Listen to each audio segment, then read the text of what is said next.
Brazil accounts for 40% of the total world production of soybeans. They're also the #1 exporter of soybeans as well.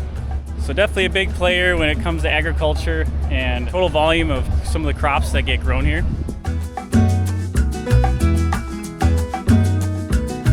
Right now we're going into what they call their familiar local farmers market is what we would say it. So all the small farmers bring their products here to sell and for people to try. So we're excited. Definitely a local favorite here, this farmers market.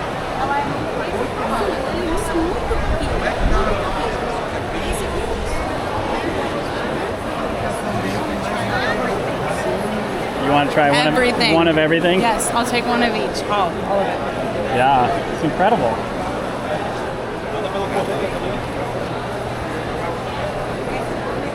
So this is to make that special drink, that tea, machi or matcha. It's different.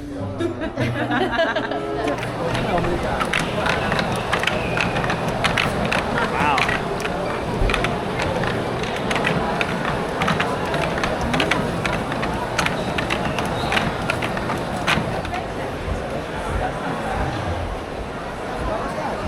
Hello.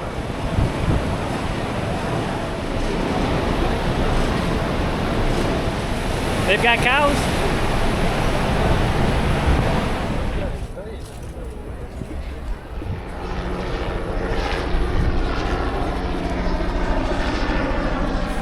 I'm always impressed when corn is almost twice as tall as I am.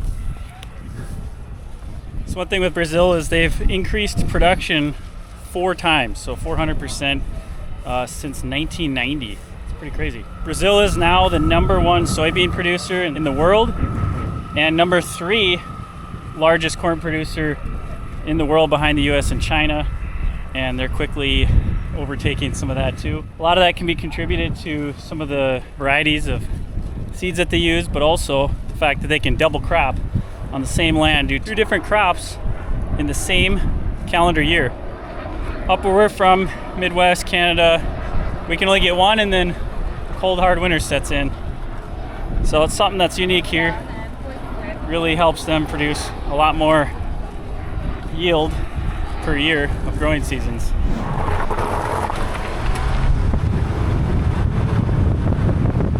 We have now progressed from the nice streets, or the nice highways, to the rural countryside. Right. Prairie trails. Talking about adventure.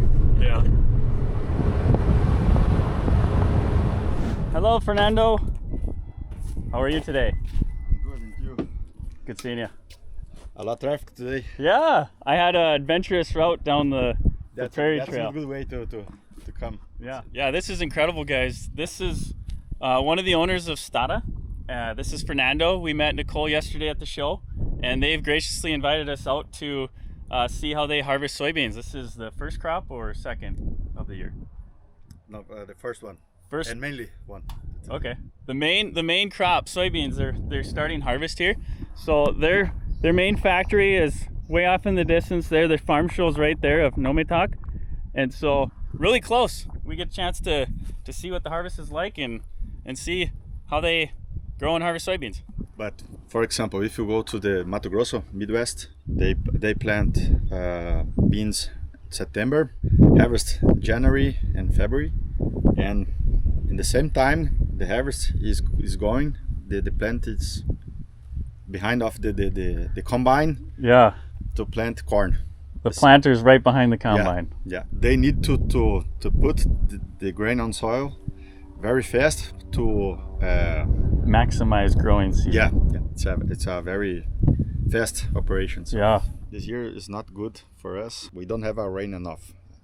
A lot of sun, very hot in warm days, very dry. We are harvesting just the half. So, half of your average, your normal yield.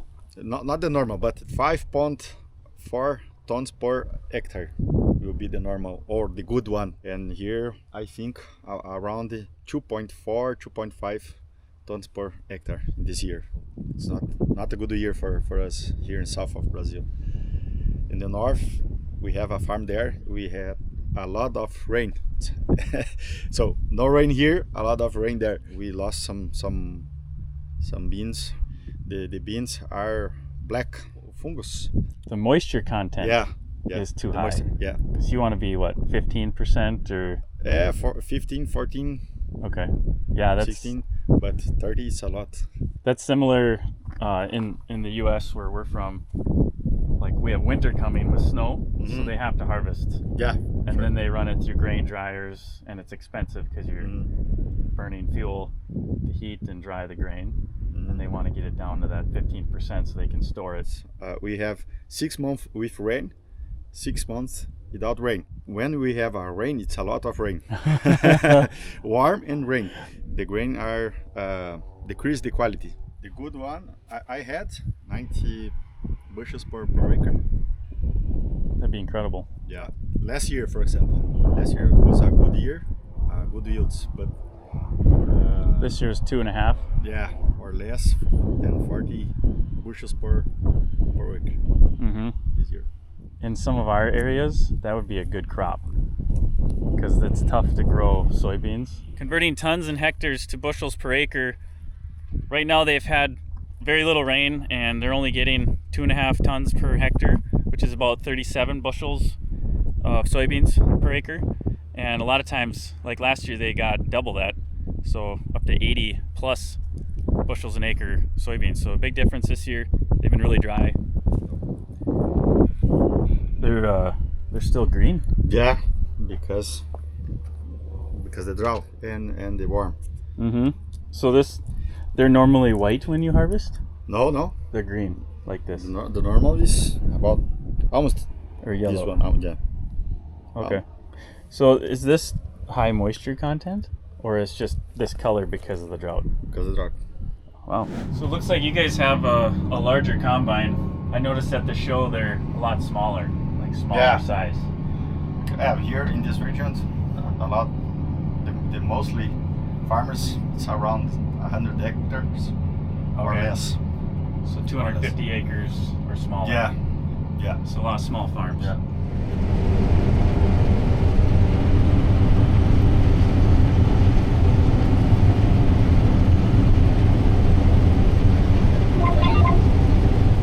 How many hectares do you guys farm? Hectares 250. Okay. Then you have another farm. 5,000 hectares. Well, it's a big farm. What would you say are the biggest challenges for Brazilian farmers right now? In this region, the problem is the climate, as you can see, and we have some regions in Brazil. The problem is Logistics? Yeah. Like getting grain to market or It's moving too far products. from the sea to export. The labor, the guys from work with machines, it's not easy to find. So is there a lot of labor? They just don't have skill to run the equipment, or is there just not enough labor no matter what? Both. Yeah, okay. We started our farm there 12 years ago. It's a big region, but doesn't have any field with soybeans or farm, just cattle.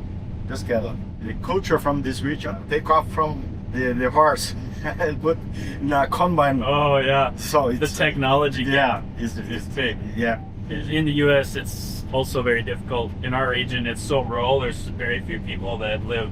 I think they said the average age of the family farm owner is 65 years old.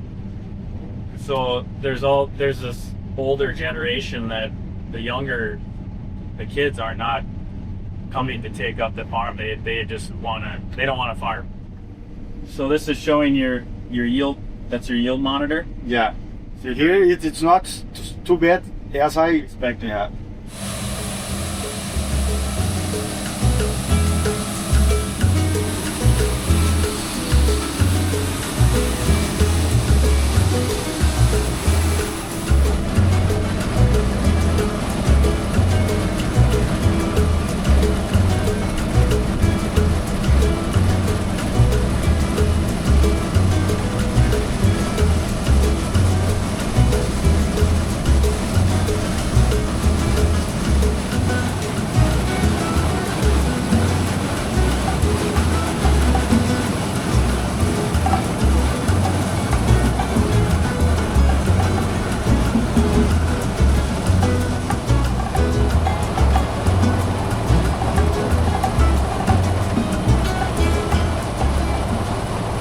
times do you have to spray?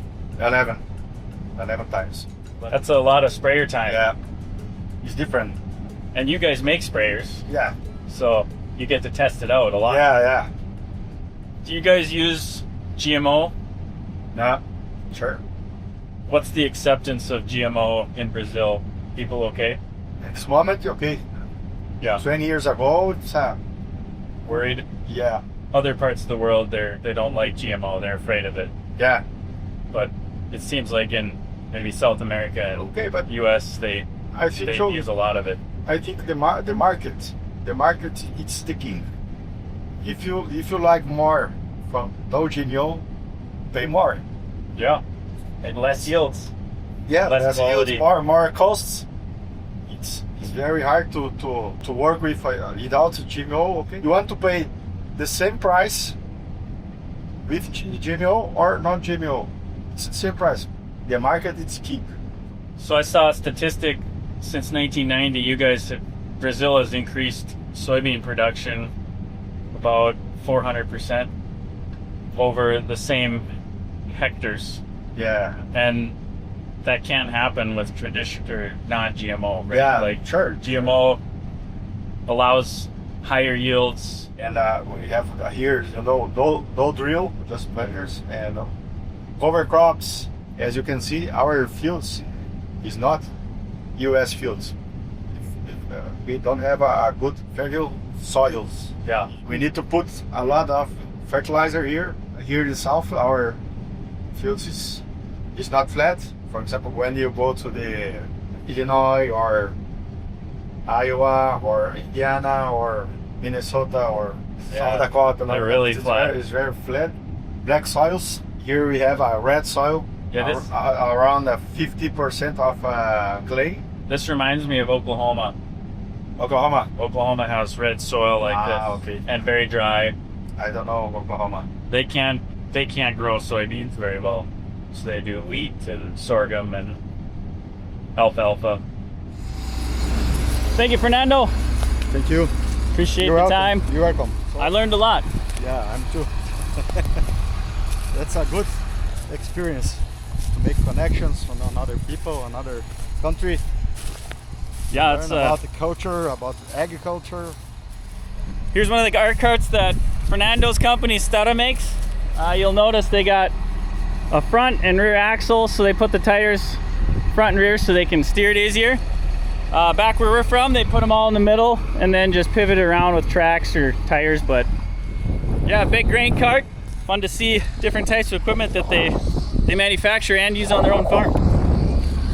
For North Dakotan, growing up where we just have very little people, this is quite a different scenario. Hey, welcome to the jungle, my friend. Hey, good to see you. And what trip wouldn't be complete without visiting the Big Rio and, of all places, Christ the Redeemer, the big statue that overlooks Rio de Janeiro. Make sure you like and subscribe to keep up on all the fresh content posted weekly, which includes helpful tips and tricks, new products, and various adventures. Also, make sure you check out Reddy's website to shop our performance air seeder solutions.